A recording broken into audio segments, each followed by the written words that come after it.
What's up, Tweeners? Welcome back to another Tweener tennis video today here on the channel. And I am sorry, I'm moving. This is the only time I get to record these intros, but today we have a very special interview for you guys.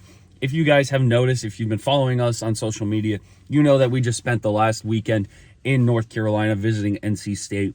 And today we are bringing you our interview with assistant coach Cris James, who was gracious enough to host us, to bring the Tweenerhead tennis family into their home and allow us to be a part of their family down there in North Carolina. Now, I'm very grateful for him to give me the opportunity to visit, and I'm very grateful for head coach Kyle to allow me to be a part of this experience as well.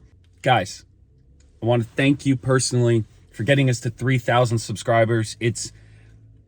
I'm very happy and I'm very grateful for you guys doing this as well. So let's keep growing this family. Let's keep growing this community. Let's try to hit 4,000. Let's try to hit 5,000. Would love to have you guys join the Tweener tennis family, and it's completely free. Make sure to hit that subscribe button. And now enjoy our interview with assistant coach for NC State, Cris James. Cris, thank you for joining me today. I appreciate it, man. Yeah, thank you for coming and hanging out here. No, it's a pleasure to have a program like yours be a part of our channel and be a part of our family, and to get to know more about you personally. What's been your experience like? And how did you get here to NC State? So getting to NC State, I guess this is my fourth college coaching job. Mm-hmm. So when I got done with college, I played at Purdue and tried to play on a tour for a little bit, and then there was an opportunity to get back in to coaching as a graduate assistant.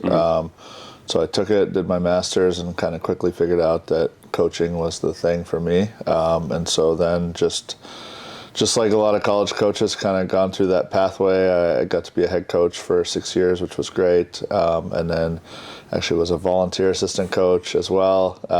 And then got here. Kyle and I have known each other for a long time. I wouldn't say we were necessarily like close friends, but we were kind of knew each other from afar, and we would talk once or twice a year. And whenever we sort of saw each other at out recruiting and things like that, and it was just I think there was always sort of a mutual respect there. And so when life happened for my wife and I somewhere else, and then Kyle got the job here, and gave him a phone call, and it actually came together pretty quickly for us to work together. So. You talked about it briefly too when you picked me up, about you trying to go pro first. What was your initial thought when you made that decision? That was always kind of my goal and my dream. So it was, I tried a little bit before I went to college, kind of dabbled in some satellites at the time, now futures. I got I think one challenger qualifying wild card, so I had a little bit of experience, and that was kind of always what I wanted to do. So that was kind of always the idea. For me, there were some challenges. I had a shoulder surgery right after college, and then just the financial side, I didn't really know. Parents didn't have the means to support me for very long, and I didn't really have the knowledge or the wherewithal to figure out how to find sponsors, and kind of, even club tennis in Europe or things like that. I didn't really know what I was doing. So my career ended up being pretty short-lived because of those type of things, certainly. So. And for you too, with that kind of experience in the back of your head, what made you at least try to go into coaching for at least a college experience, and why not go to a pro experience for coaching? Again, probably like knowledge base in terms of pro coaching. I really wouldn't have had any sort of idea how to even get started with that. Okay. And then there was an opportunity there at the time. A lot of the assistant coaching positions were still graduate assistant positions, so I could go get my master's paid for and try it out, basically. My dad was a coach as well, so, and then I guess at some point you do some soul searching, so somewhere along the line towards the end of college, after college when I was trying to play, I got this idea in my head that, sports has always been my passion, so why shouldn't I work in that in some capacity? And I don't think I knew what capacity that would be for sure. But once I dabbled in the coaching, it was kind of pretty clear that this was exciting and fun for me. So, what did your dad teach you from a coaching perspective that you're taking into this role now? Because you've been here for 6 years. Is there something that you looked up to when you first started this job, or did he help you along with this process?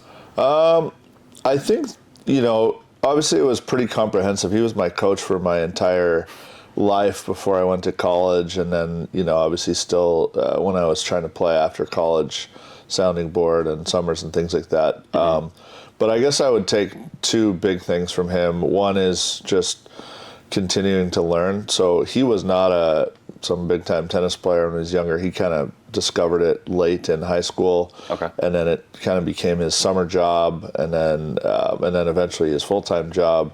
And so as I was coming up as a junior player, he was learning how to coach and learning the game still. So that sort of continual learning was one thing. And then the other thing that I really, I'll always hold on to from my dad is just the positive reinforcement stuff. So he used to tell me when I was a kid, anytime I would win a third set, I could have played horrifically that day, but if I won a third set, he would tell me, you're so tough. Nobody can beat you in 3 sets. You're fit and you're tough, and the same thing with like tiebreakers. Be like, oh, you're just so good when it matters. And he just that, probably didn't realize it at the time for myself, but just over time, that positive feedback and reinforcement always. So and for you too, that's a kind of interesting segue to get into your personal coaching when it comes to coaching kids here at NC State or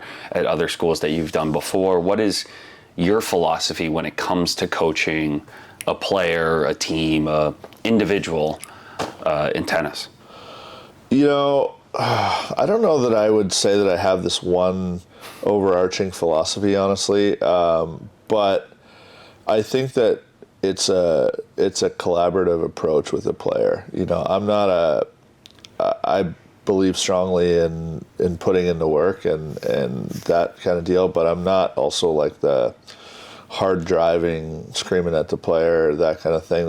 That's never been my personality, and I don't know that it works in very many instances anyways, but I just a lot of conversations with them and trying to help them understand. I guess another thing I would say I took from my father as well is like ask a lot of questions. So he would ask me, okay, you missed that ball. Why did you miss that ball? And go to sort of the simplest reason first. If I missed it in the net, it wasn't about the swing. It was, well, you hit the ball too low. Okay, well, now why did you hit the ball too low? And so I guess that's a little bit ingrained in me as well, but just a lot of conversations with the guys. And I think ultimately, even in the college environment where they have a coach on the court in practice and in the matches, it's still 85, 90%. They have the thoughts in their head, maybe more than 90%, and so they have to go out there and do it. And so I want them, when I'm coaching them on something, I also want them to understand what we're doing. I want them to understand why we're doing it, so that when they're in a moment on the court and they need to be able to reinforce things with themselves, they get it. They're not just regurgitating things that I've said, if that makes sense. It does, and to kind of play devil's advocate in that sense too, how do you deal with someone that's not willing to either regurgitate that information to you, or isn't necessarily getting the idea or the concept that you're trying to impose on them with your own philosophies? I mean, I think that stuff happens over time. Obviously, in the college environment, we're recruiting these kids. So I do a lion's share of the front end of their recruiting. And so you get to know these kids, and, you can't get it right every single time. But for the most part, when we're having conversations and recruiting, I'm paying attention to what they're saying and how they're saying it, and trying to understand if this is a guy that I want to be around every day as well. So, we're really fortunate right now. We have an amazing group of guys. And I feel like every single one of them are on the same page in terms of they all would love to play professional tennis, and they all are pretty motivated, and they all are really, they believe, I think, in what Kyle and I are doing, and so there's not really an issue with that right now. But yeah, certainly if you're dealing with somebody who's tougher, you know, sometimes it's on the day, they're having a bad day, or they get into that angry, frustrated space where they really aren't hearing what you're telling them, you know, or if they're like that on a more regular basis, then your job as a coach is much tougher, and you're just sort of searching for ways to connect with them and to get with them in that way. So. And I love that answer because of the adversity that each coach has to go through in order to understand not just their players but themselves, and how to teach someone on that level, how to take them to that next level. And for someone that has seen that opportunity, we've recently seen it on the women's side and men's side. Alexi Galarneau, who just won the Davis Cup with Canada, is our most recent example from you guys. Anna Rogers on the women's side as well. What are you trying to teach players that want to go pro at this level that they won't kind of have in the next stage of their life if they want to go to the pro level?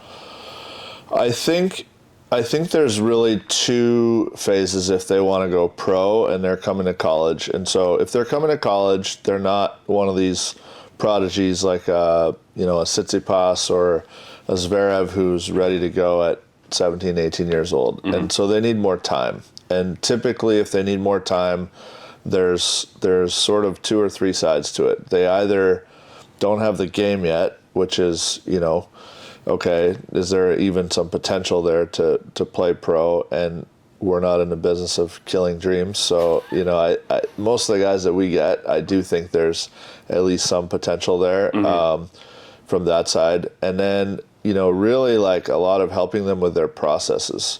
So in Alexi's case, for example, that was the biggest thing. You know, certainly we helped him, I think, with some things in his tennis, but for him understanding that his body, so I think his biggest strength on the court is as a mover. And so for him understanding that his body has to be a huge priority, that he has to be in great shape and he has to not be injured, particularly in his legs, because if he can't move, he's not very good on that level. You know, so helping him understand the processes, and that took some time with him, and he wasn't, quite frankly, very good at some of that stuff when we got here and started working with him. And so, you know, look, he's the one that did all the work, but we had to kind of help guide him as to what needed to be done there.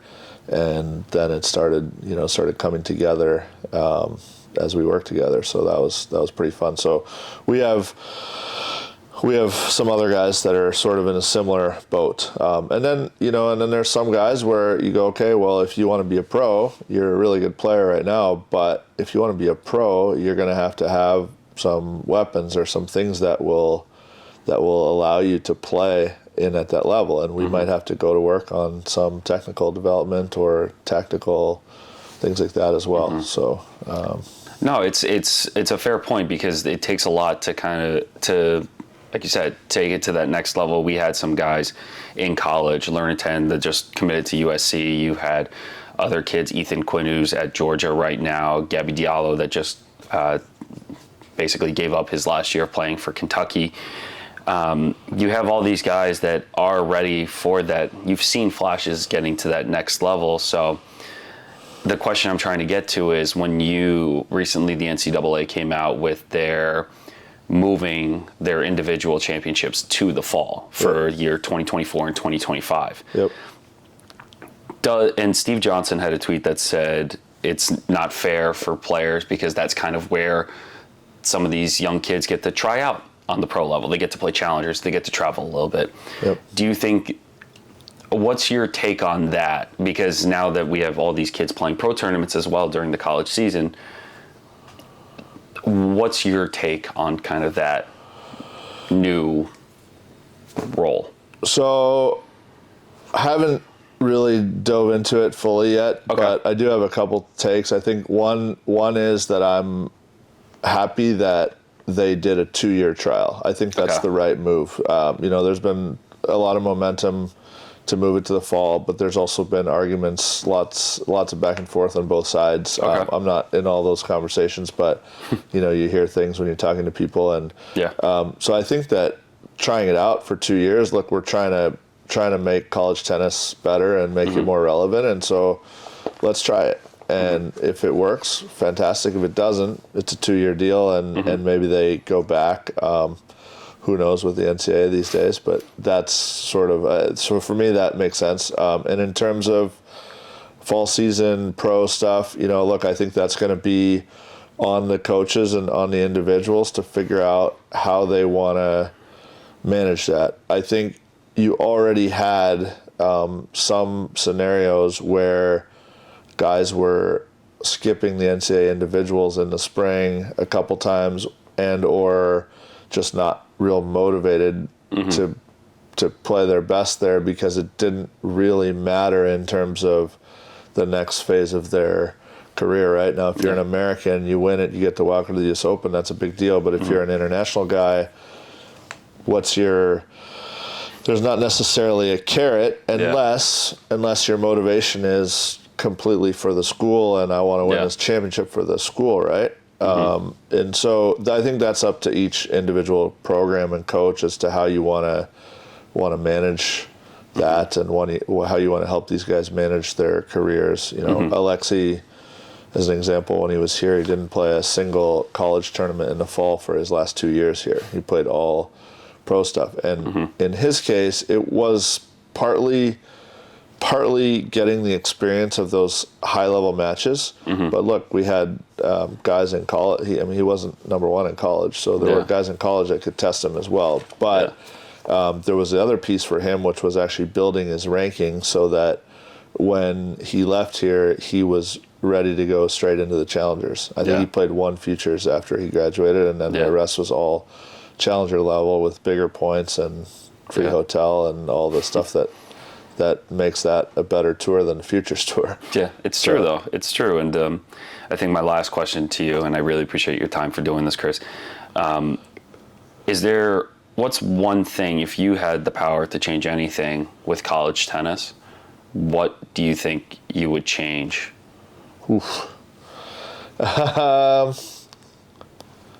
Honestly, I don't know. College tennis has been really good to me. I think the best thing that we could probably do collectively as a group is to find a way to, most people think it's us getting ourselves on TV. That may be the medium. Just find a way to, I don't even know if I want to say popularize it more, but I feel like we could connect better. I feel like there's a lot of tennis players, and then you come to some of the matches and there's not a lot of them in the stands as much as you'd like, and so I feel like if we could find a way to, connect better, and if that's TV getting us more popular, I really think that we have a great product, and we definitely have great players that people would be excited to watch if they're into tennis, and so just trying to find ways to connect that better with our communities and with tennis fans in general. Absolutely. I totally agree. Cris, thank you again for doing this. Appreciate that, man. No problem.